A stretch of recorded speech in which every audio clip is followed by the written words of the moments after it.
Sir కొందరు ఆడపిల్లలకి తల్లిదండ్రుల దగ్గర బాగానే ఉంటారు కానీ పెళ్లి తర్వాత వాళ్ళ జీవితంలో చాలా సమస్యలు తలెత్తుతున్నారు సార్. ఫర్ సపోజ్ చాలా మంది లాస్ట్ నేమ్ ఎండ్ అయ్యి SHEతో ఎండ్ అయ్యే వాళ్ళకి అనూష, ఉషా, సో ఇటువంటి వాళ్ళకి చాలా కష్టాలు సార్. అవి వాళ్ళకి ఇక పుట్టుక నుండి వాళ్ళ జీవితాంతం ఆ కష్టాలు అనుభవించాల్సిందేనా సార్?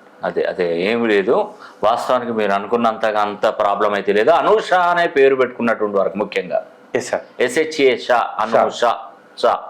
ఈ షా అనే పేరు లాస్ట్కి ఎండ్ అవుతుంది. ఏమవుతుందంటే కొందరికి, అంటే తప్పు పట్టుకోవద్దు నేను అంటున్నానండి, ప్రేమ వివాహాలు జరుగుతాయి. ఓకే, మంచి ఉద్యోగం చేస్తారు, విదేశాలకు వెళ్తారు, స్థిరపడతారు, ఉద్యోగాలు చేస్తారు. కొందరికి ఫ్యామిలీ లైఫ్లో కొన్ని ఇబ్బందులు ఎదురవుతాయి. అవును సార్.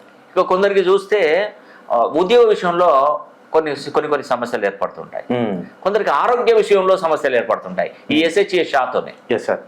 వాస్తవానికి ఏంటంటే వీళ్ళు చాలా సున్నితమైనటువంటి మనసు. ఎవరైనా ఆకలి అవుతుందని అన్నాడు అనుకోండి, వీళ్ళు తినేది కూడా వాళ్ళకి ఇచ్చేస్తారు. అంత గొప్ప మనస్సు, ఉదార స్వభావం. వాళ్ళ పిల్లలకి, ఉదాహరణకి వాళ్ళ పిల్లల్ని ఎలా వాళ్ళు పెంచుకుంటారో, ఎలా తిండి పెడతారో, పక్కన ఉన్నవాడు వాడిని ఇంటికి వచ్చాడు అనుకోండి, వాడికి కూడా ఈ పిల్లలతో సమానంగా చూస్తారు అన్నట్టు. అంటే హెచ్చు తగ్గులు చేయరు. వాళ్ళు స్కూల్ లైఫ్ నుండి, కాలేజ్ లైఫ్ నుండి వాళ్ళు వివాహ స్థాయి వరకు, అక్కడి వరకు వెళ్ళినా కూడా వాళ్ళు వాళ్ళ వ్యక్తిత్వాన్ని మార్చుకోరు.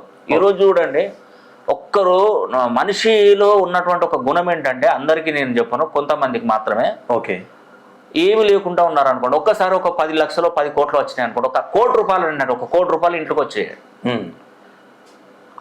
ఆ లోపల ఉన్నటువంటి అదేంటన్న ప్రౌడ్ అంటారు, అదే రూడ్నెస్ మొత్తం బయటపడుతుందా, ఆ బిహేవియర్ టోటల్గా నా అంత అదే లేదు పోండి అంటారు. మనిషిలో మాటలో చేంజ్ వస్తుంది.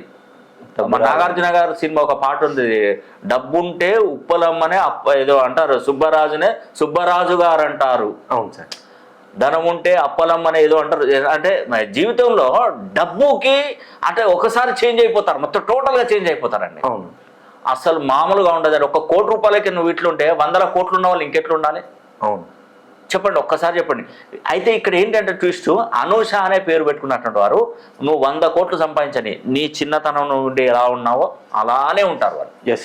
ప్రౌడ్ ఉండదు వాళ్ళకు, బిహేవియర్లో చేంజ్. ఎవ్వరు ఎంత గొప్ప వాళ్ళు అంటే, ఎంత పేదరికంలో వచ్చినా కూడా మనం కూర్చోబెట్టి, అమ్మ నీళ్ళు తాగుతావు, టీ తాగుతావు, చాయ్ తాగుతావు, బాగా కుశల ప్రశ్నలు ఇస్తారు. అనూష అనే పేరులో కానీ కష్టాలు ఎక్కువగా అనూషకి.